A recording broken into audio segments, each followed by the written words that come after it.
People don't understand that playing friendly games going into a season where there's not the pressure to necessarily perform at your best, but to get your body in the best shape possible, gives you the complete run-in to perform at a high level come Premier League seasons. You don't have to be flying into I mean, I do still, but you don't have to be flying into tackles in in preseason. You don't need to necessarily be putting your body on the line. You need to get your body primed to do that during the season. We are less than a week from the start of the Premier League season, which Bournemouth officially kick off by going up north, facing defending champions Liverpool and all 47 of Mo Salah's abs. But before a single ball has been kicked, it's incredible to sit down with the greatest American Golden War cherry of all time to recap the summer of US men's national team action. We are 305 days until a World Cup on home turf, but who's counting? Also talk about Bournemouth, the Premier League season, and all that is to come. It's incredible to be on the latest episode of The Captain, presented by Verizon. It's my friend, it's Mr. Tyler Adams. Yes, sir. Thank you. It's a joy to be with you. It really is. By the way, congratulations. The biggest move of the summer, Fabrizio Romano. Here we go. Sarah, your long-time partner and you got married. Beautiful Instagram post in which you said, been a long time coming. Mm-hmm. Let me ask you the big wedding question. Was it DJ or live band? It was nothing. It was just me and her on our dock at our new house in New Hampshire. But it was, like I said, it was a long time coming. To try and fit something in is very difficult in our schedules. So right after the season ended here in Bournemouth, me and her, we got the keys to our new house and we were like, no better place to get married. So we just did it on our dock at our house. You are Mr. New Hampshire now? Yeah, I guess so. I consider myself a New Hampshire resident for the most part. Her family is from there, so we've spent a lot of time up there and I've just fell in love with it. It's low key, just how I like it, away from everyone.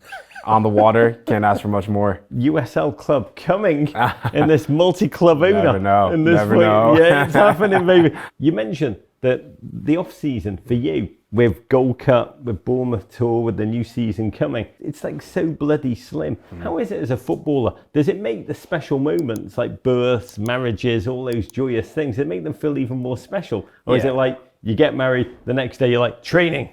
A little bit, but at the same time, you take a step back and you're in a moment of reality when you're able to have moments like that. You know, to be able to just spend time with her in that moment and celebrate something like that, which we've not really planned, but just did spontaneously. And we knew it was always going to happen. We didn't know when. You don't really think about football in that moment. And then, the next day when you have to report to national team camp, obviously it's back to reality again. But it was nice to be able to have that moment. It's incredible to be back with you on the South Coast. I feel like I should be paying taxes in Bournemouth at this point. 2 months ago, we were on the beach here, pretending that we weren't both getting soaked to our socks. But since then, you've been busy. You've been back in the US for the Gold Cup, then the Premier League tour. You're now back in Bournemouth, ready for the Premier League. Can I ask you, do you ever get like cultural jet lag? You ever like, what plug am I using again? No, absolutely. I got one of the adapters with all different outlets for everywhere I go. But no, it was an amazing summer all in all. To spend so much time in the US, that was the first time I've spent 2 months in the US and I couldn't tell you how long. Between the Gold Cup and being able to see my family and then have a vacation and then meet up with the team in Chicago and have the summer series, it all worked out kind of perfectly, to be completely honest with you. So yeah, it was good spending time in the US. We're going to talk about the United States and the World Cup in just one moment. But first of all, I have to thank Verizon for making this episode of The Captain possible. Verizon is an official sponsor of the FIFA 2026 World Cup. They'll be your ultimate connection to the beautiful game on the journey towards the tournament. Verizon is committed to enhancing your World Cup experience every step of the way. And together, we're building unparalleled, exclusive, truly once-in-a-lifetime experiences for Verizon customers like me.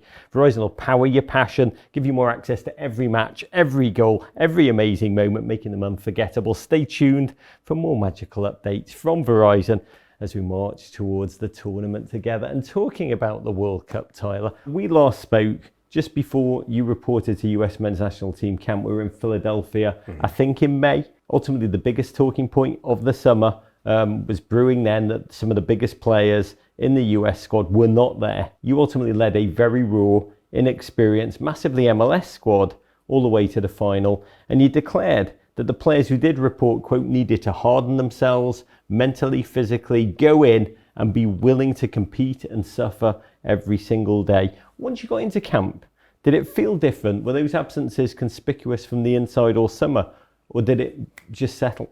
No, not at all. Everyone that was there had an opportunity, and they took their opportunity. It was fun being around a lot of MLS guys because, like I've said before, I was once that guy. And to be able to have an opportunity like that with the World Cup being this year, everyone wanted to claim their stake. So the trainings were intense. Everyone was very competitive. But the bond that everyone's created, just like every other national team camp that we've had, just grew stronger. When you spend 4 weeks with each other trying to battle and win a trophy, you become closer day in, day out. So the trainings were good. Everyone got better. And I think there's a lot of takeaways from that. We're going to talk about them. The US began suffering really through 2 friendlies against stiff opponents, Turkey, Switzerland. We lost both of them by a combined score of 6-1. On one hand, those games are friendlies. They're just trial games. They don't mean anything.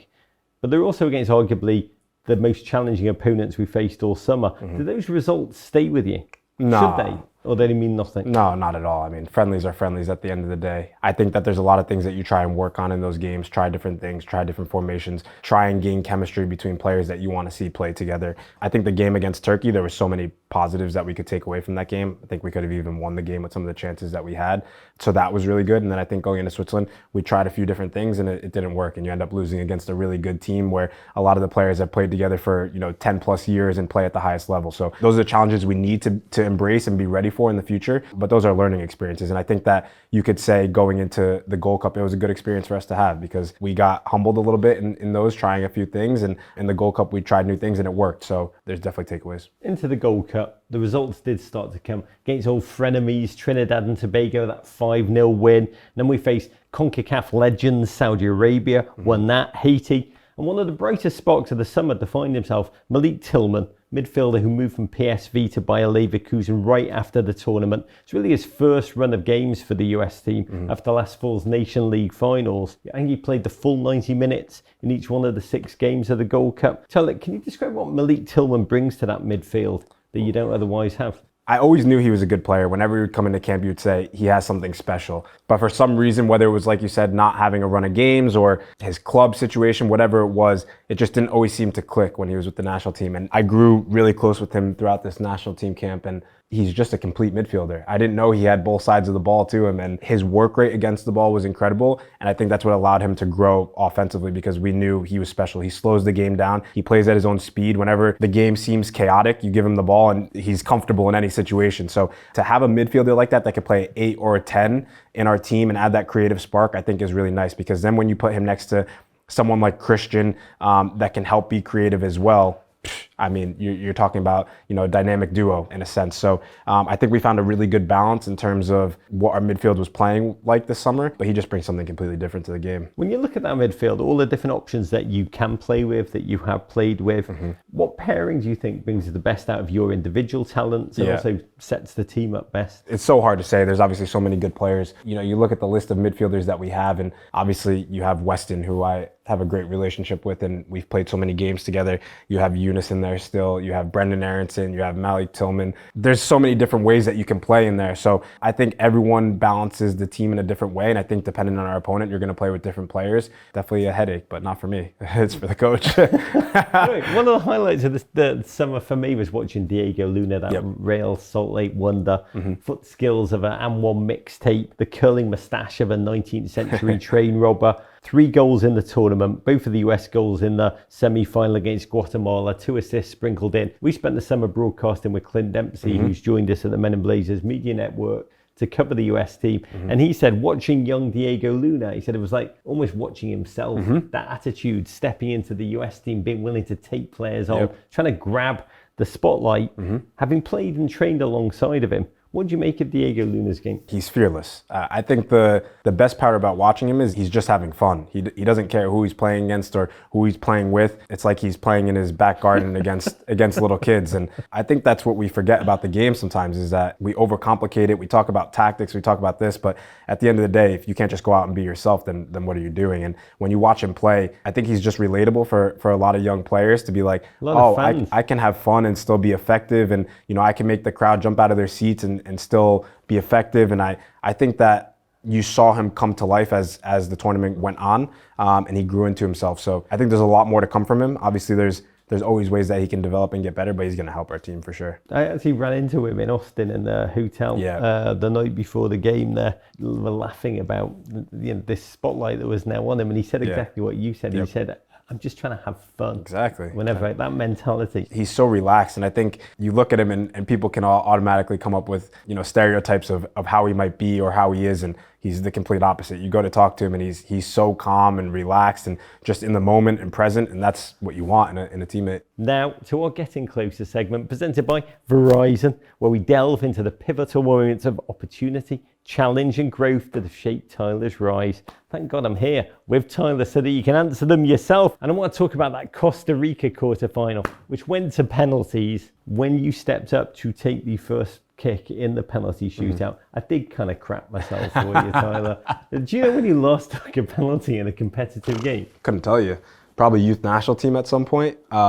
But my mom and dad texted me the same thing after the game, so you're with them, not too far from them as well. I think it was Red Bulls 2 in 2016. Yeah, sounds right. How often do you practice? Every day. Before we went to the shootout, Mauricio he was like, "You're first." I was like, okay, I'm first. Like, I practiced them every day, so I was confident that I was going to be able to step up. And when he says to you, "You're first," you're telling me. You can tell me now because you made it. That you were like, was there any time of course. Like, oh, you're in a shootout. Poch, there's something what are you doing to me? No, there's something on the line. Of course, you're going to be nervous. Like that's part of the game. If you're not nervous, you don't care. Do you know what I mean? What percentage nervous? What percentage Tyler Adams confident? Give me the damn ball. 70-30, I would say. So 70 nervous. No, 70 confident. 70 confident, 30 nervous.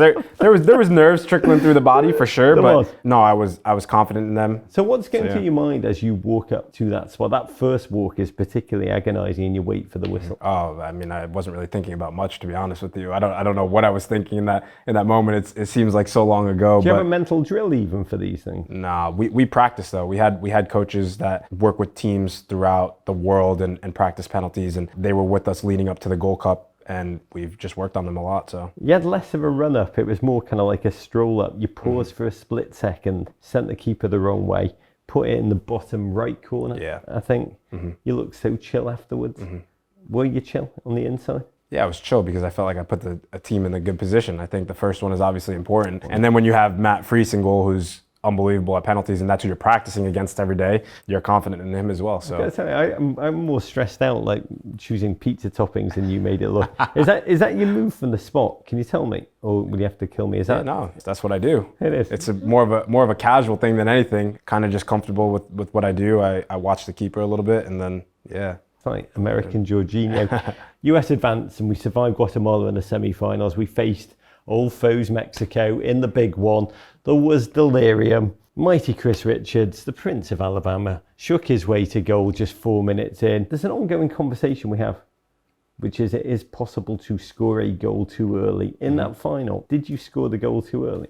Threw you off your game plan, threw you off the game, changed everything mentally. Is that a thing? No, definitely not. I always want to score first. Are you kidding me? You never want to play from behind in any game. But they were in control of the game, I think, when we did score. That gave them even a little bit more momentum, so to speak, where they came out and changed the rhythm of the game and turned it up a notch. I wouldn't say we were uncomfortable, but we didn't seem comfortable. After the goal, it just seemed like, oh, maybe we could stroll through this a little bit now, whereas you just can't in the game against Mexico, playing in Houston in front of 70,000 Mexican fans. It becomes really difficult. So there's a lot of lessons to take away from that game, I think, in terms of when you're not in control of the game, how do you stay in the game and stay alive? And there was a few chances that we created in that game, but in the other games we created clear chances. But Mexico is a good team. They look a lot better, a lot more structure to their game. They had subs come off the bench and make a big impact as well. So they found the right balance against us on the day. They found a way to fight back, win the game 2-1. That was the last competitive game the United States will play until we kick off the World Cup. Should we read anything into that at all, that was the last competitive game? Does that mean anything? What does that mean? You play the game against Mexico and it's competitive and you win, and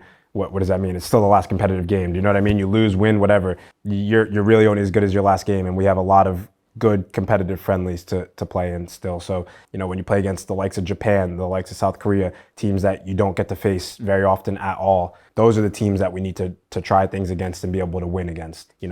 That's my 15th time playing against Mexico, maybe. Do you know what I mean? It's like I want an opportunity to play against teams that we might face in the World Cup and have to really learn how to navigate those situations. You can only play so many CONCACAF games. So I think now it's going to be a good challenge for us. What are we meant to take from this summer? We got to the final of the Gold Cup without Christian Pulisic, without Yunus Musa, without Anthony Robinson, without Serginho Dest, without Weston McKennie. And don't worry, they were not there, so we did great. Or should we be like, oh my God, the World Cup is like 11 months away and we've got to find our chemistry together as a unit? I guess, like, should we be, is the Gold Cup half full or is the Gold Cup half empty? No, I mean, you look at the team and what it did, and everyone should be so excited that we get to add those guys back into the mix. You add Christian in that team, you add Anthony in that team. Those are world-class players in their positions, and we get to add them back into our team leading into a World Cup.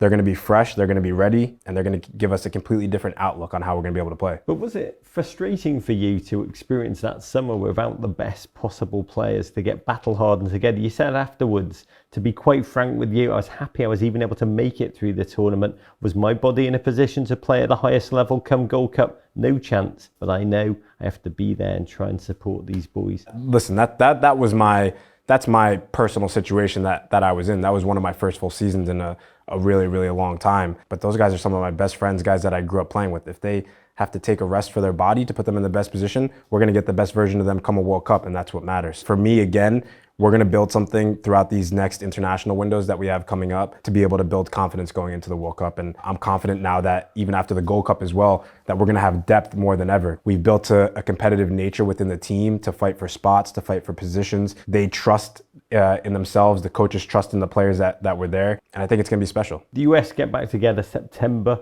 and October for 4 more friendlies. Do you feel like a clock is ticking? Does the World Cup being 11 months away, in football terms, does that feel like a lifetime? Because there's so much to come between then. Or is it starting to creep in and the reality, the pressure is starting to build? Feels so far away. People asked me that about when we were going to play in Qatar as well, before in the lead up to Qatar. And that was in the winter, and I said it felt so far away. So I can't even think about the summer right now. It's amazing to think, and I think people are really excited about it, obviously coming to the US. But it's just so far away still. Like, so much can happen between now and then. You're going to see players break through that weren't even in the national team picture that have a chance of making the World Cup squad. Some players might not even make the World Cup squad. You don't know how it pans out. So many things can change. So I'm fortunate to be in a great situation here at my club that gives me the best chance to play well, hopefully come a World Cup. But there's just so much time between now and then. It's been almost a year since Mauricio Pochettino took over the US squad. From the inside, how has his approach changed over the last 11 months? What's changed since he began? Obviously, when he first took over, I wasn't a part of the first 2 or 3 camps, so I didn't really have an opportunity to work with him. And then this past March, I had the opportunity to work with him the first time while we were in California for the Nations League, which was great to start that process. But now after Gold Cup, I have a completely different outlook. After you work with someone for 5 or 6 weeks, the relationship becomes stronger. You start to create bonds with not only him, but the assistant coaches, the athletic coaches that he brings with him, and create real relationships. So now the communication is there, the relationship is there. There's something to build off of. Seeing how he works on the training pitch every day and how much time he puts into the team is amazing. And he's just a personable person. So he's really relatable. You can have talks about your family, walking the dog, whatever it is, because that's what he enjoys doing. He loves talking about going to Whole Foods and finding different things in Whole Foods, just like typical things, which makes you realize, oh, he's normal too. So yeah, we shared a lot of similarities throughout this camp, and I think we've grown to become a lot closer. Oh, shout out to Elsa the dog. What have you learned about him or from him over the last 11 months that you didn't know this time last year? I've learned how important the culture is of the teams that he manages, how that's by far the most important thing, that you treat everyone, not only in the team, but the support staff, the people that are around you working at hotels that you go to, all with the utmost respect. And it's not something that I didn't know to do, but it's something that he really, really values from every single player in the team. And I think that's why so many people around the world respect him, especially off of the field. And then on the field, his attention to detail. He'll do something over and over and over again until he likes what he sees. And I think that challenges you to be at your best every day. Even when you don't feel good or you had just played or you need to get ready, it's the preparation which is going to breed success. And he's definitely emphasized that. Conversely, what do you hope or think that he's learned about you? I hope he's learned that I'm a leader, someone that he can depend on. Obviously, I know that he trusts me. We had a relationship before even, the national team, just because of the chance that I was going to go to Chelsea and the conversations that we had. So I know that that's there, but now he challenges me every single day, and I know that he's pushing me to try and take that next step, which for me is super important in my career. One of the most challenging storylines of the summer was the fan turnout, which was extremely poor for the early games. And then the sellouts down the stretch were because of the Guatemalan Americans coming on to cheer their team. You already said 17,000 Mexican Americans there for the final. I mean, there's no doubt that US soccer has lost its connection to the fan base. Year out, the energy level should be kind of Savannah Bananas-esque. Do the players feel that? Do you get back to the locker room after warm-ups and think, woof, where is everybody? And how do we get it back? Oh, without a doubt. You want fans to come out and support. Obviously, you want to win games because that's going to attract people to come out and be happy of the product that's on display. At the same time, I would say that in the lead up to 2022, when we had a qualifying process and people knew what was on the line, every stadium we played in was sold out, whether we played in Cincinnati, whether we played in Columbus, when we played in Minnesota and it was freezing outside. All of those games, because they knew if we don't win, we might not have the opportunity to play in a World Cup. They were coming out and supporting because they wanted to push us. Now it just seems like because we've kind of already qualified and there's no qualifying process, that people just probably believe that the games don't mean as much. I don't know. I'm just speaking out there, but that's just what it feels like. So I hope that through these friendlies, we're able to build something a little bit more special and show the fans that they have something to root for, because we already know that come a World Cup, there's going to be fans in the stand because it's a World Cup. But obviously you want to build that for just every game in general, just to build that culture. Let's talk about the Premier League. Bournemouth, your Golden War Cherries, just wrapped the pre-season, including the Summer Series staged in America. Matches against Everton, West Ham, and tournament winners Manchester United. Oh, champions of the Summer Series, you'll never sing that. So this time last year, you were recovering from back surgery. You missed out on the entire pre-season. How are you feeling? What are you trying to learn about yourself and from the team in these early stages? For me, it was one of the most special things to be a part of this preseason, even though I came a little bit late because they gave me a little extra time off. Missing out on last season and having to be there as a fan while the team was playing in the US was a bummer. And then now being here this season and being able to see the support that we've gained and the growth of Bournemouth and how there's fans around the world now, is something truly special, and I love to be able to play a role in that. So, showing the guys around Chicago was just a fun feeling. Looking up in the stands, seeing jerseys with your name on the back of them, that's a Bournemouth jersey, is something I would have never imagined. So it's a proud moment for me. I feel like I've come a long way since last year, obviously not just with the amount of games that I've played, but just the level that I'm able to play at now is something really that I'm really happy with. Yeah, I mean, you're all feeling that the preseason allows you to do what? Yeah, people don't understand that playing friendly games going into a season where there's not the pressure to necessarily perform at your best, but to get your body in the best shape possible gives you the complete run-in to perform at a high level come Premier League season. So for me, that's the most important thing, where you don't have to be flying into I mean, I do still, but you don't have to be flying into tackles in, you don't, but I do. In preseason. You don't need to necessarily be putting your body on the line. You need to get your body primed to do that during the season. So you use those games to build confidence in yourself and be ready to perform come the season. My favorite part of the summer was watching you go to the home of the Super Bowl champion Chicago Bears. Yeah. It was amazing. Yeah. Hopefully they win a Super Bowl soon. I mean, this season, baby. You're a Bears fan, huh? Oh my God. It's crazy. Watching you with QB1. I know. It was good. Caleb, it was fun. Genuinely, it was like so much sporting joy for me in that room. I'm slowly being converted into a Bears fan. Are you really? I mean, everyone's trying. God bless everyone. Yeah. Including me. This is, by the way, this is my favorite part of it. My favorite conversation we ever had. What's it like when you meet Caleb Williams? Oh, it was cool. Like, what do you guys talk about when you're there? We just talked about life. He talked about how he used to play soccer. We talked about a little bit about his time at USC and what that was like. But it's just fun being able to be in the US and actually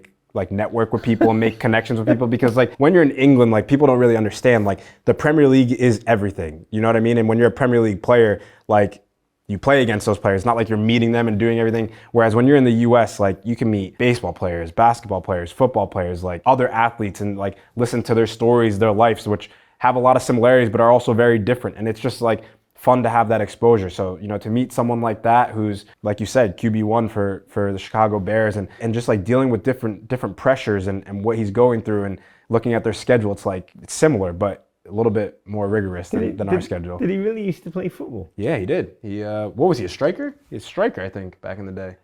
Caleb Williams, right? Caleb. Yeah. Was. So He said he could be. Maybe I don't like to say he may be the number 9 that America's been looking for. No. We just found him. This is amazing. But I get so excited when you were there. It was like me watching a 2026 Super Bowl winner talk to a World Cup winner. I was like, have you been there or no? Yeah. Oh, it's amazing. Yeah. I've kicked field goals. Did you? Yeah, man. Oh, man. I mean, we didn't get 70 yards, piece of piss. Yeah. I know. You should not be doing that just for insurance reasons. Let's talk about Bournemouth. Season of transition over the summer. 20-year-old centre-back Dean Huijsen going to Real Madrid after just one season on the south coast. You got that energizer left-back Milos Kerkez heading north to Liverpool. At the same time, 0 people were talking about Dean Huijsen being one of the best centre-backs in the league this time last year. For the inside, how does it feel when these players leave? Are you just like, I trust the recruitment guys they're going to replace and replenish? For me, it's not even about the recruitment guys. I'm just so happy for my teammates. Do you know what I mean? Because you build relationships with these guys, and to see Dean blossom as he did this season, kudos to him, because he worked extremely hard this season and he deserves every bit of it. But it's a dream of any player to go to Real Madrid. And when you see it come true for him, a Spanish kid who, grew up in Spain, supported Real Madrid as a kid. Now I'm a fan of Real Madrid because I want to watch him succeed. So that's really special to see. And for Milos, obviously I played the past 2 seasons with him, and we knew the potential that he had, and last season just showed that potential, and he's going to go on to do amazing things. He's a top player and he's just an amazing person. So as people, you just want to see them succeed. But yeah, our recruitment is incredible. I mean, they recruited those players. They brought them in knowing that eventually maybe they would leave. So you trust the recruitment to bring in players of similar stature, so to speak, that have the potential to go on and do the same thing. So we've brought in a few players already that are top players, and yeah, everything takes time, but it's a transition period. We'll be all right. We are less than a week away from that first game, which is against Liverpool. You'll be playing against Milos. Yep. How will that feel? Yeah, a little bit weird. Hopefully we get a chance to tackle each other. What's it? I mean, you think, God, that is some test for the first game. Is it like tactically you just hoping they're still hungover from the Ibiza trip? Yeah, for me, it's the best game to play for the first game of the season. Just in terms of, for a lot of the new players, it's like, okay, this is what the Premier League is. Like, you come to the Premier League to play these games, to play against the best of the best. You see the players that they've brought in, the money that they've spent. Like, this is what we're playing against and what we're dealing with, and it's a game that everyone will be able to get up for. I think if you play against a team that you're 100% expected to win and you don't necessarily win, then your season starts off a little bit bumpy. Whereas you go into this game fearless, nothing to lose, and anything can happen. I adore Bournemouth. I love the story. I love the ethos of the team. I love the fan base. I love the whole big picture journey.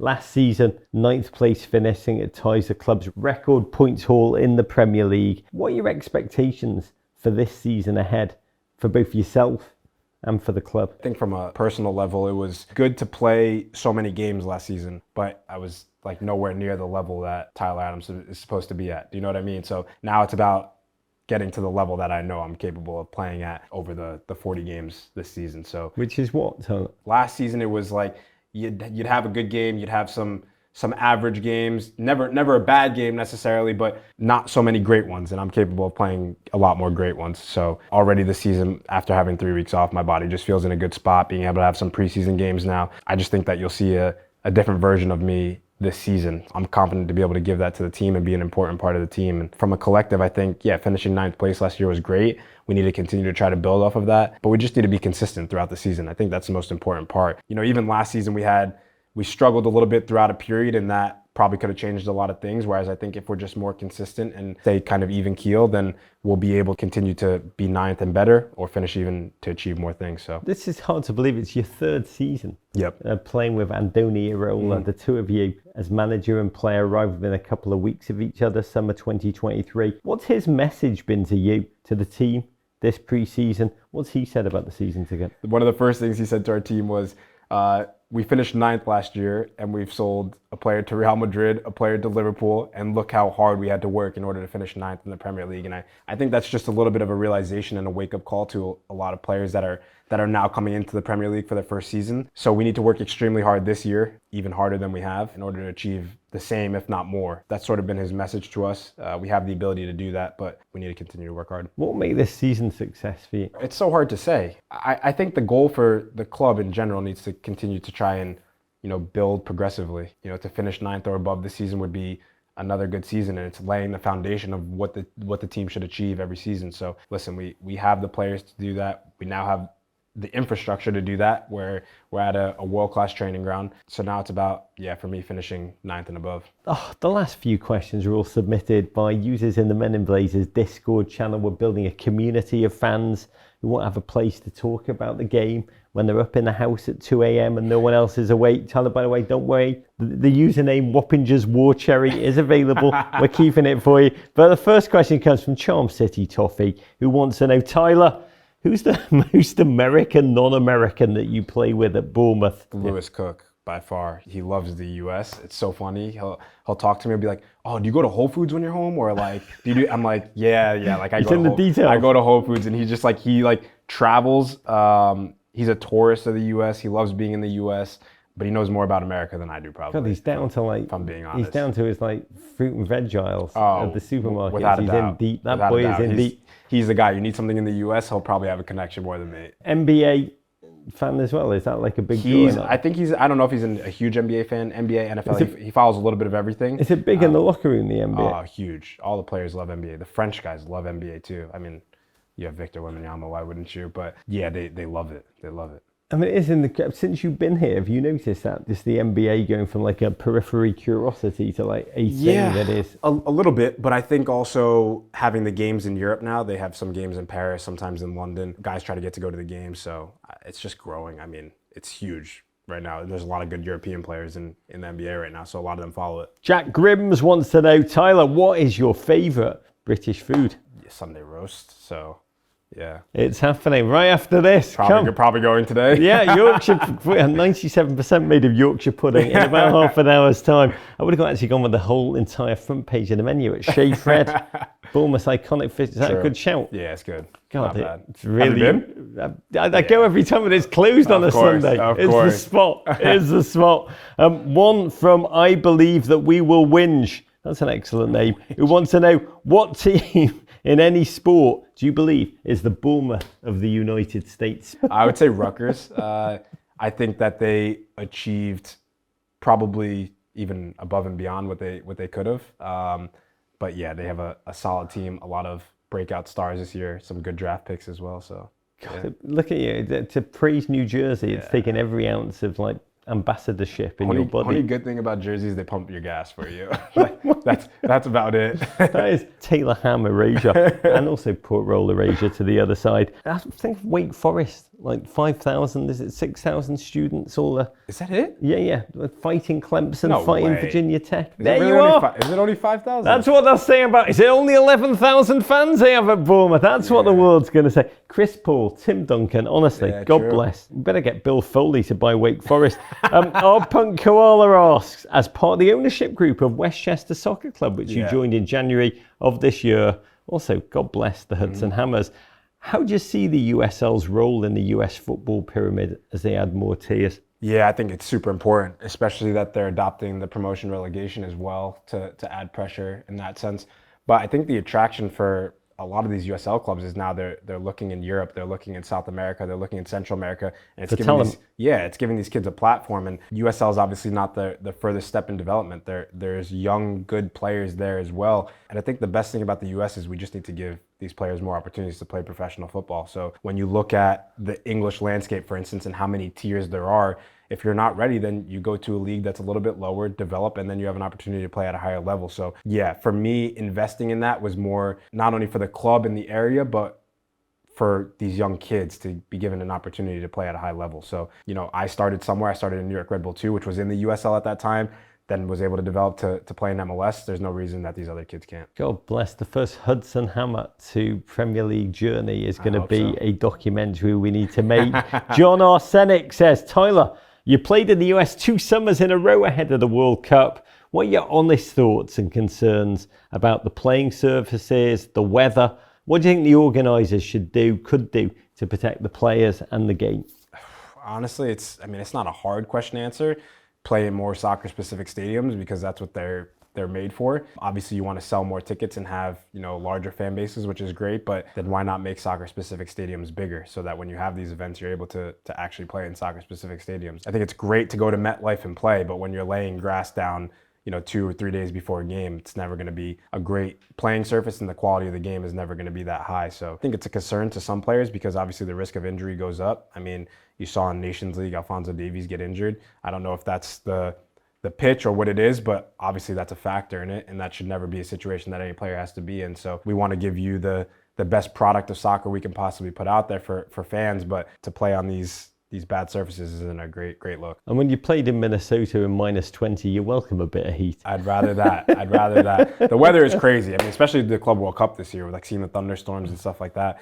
That's definitely something that we probably didn't think too much about, but yeah, it'll be interesting. I mean, by the way, we were getting like texts from Germany saying it's so hot, how are you playing the World Cup? And I'd look at the weather in Germany, it was like 94 degrees in Berlin. They have no idea. It's like, even everyone on our team this summer series was like, it's so hot in Chicago, and I was like, this is just humidity. It's not that hot out. It's like, I grew up playing in it, and it's normal. So every time we go and play in like Gold Cup and this stuff, and they're like, oh, the level is not that high. I'm like, you're also not playing in 110 degree heat every game. Do you know what I mean? Like, it's a little bit different, so. Oh my God, I've got to tell you, I'm sweating my balls off here in Bournemouth as we're speaking.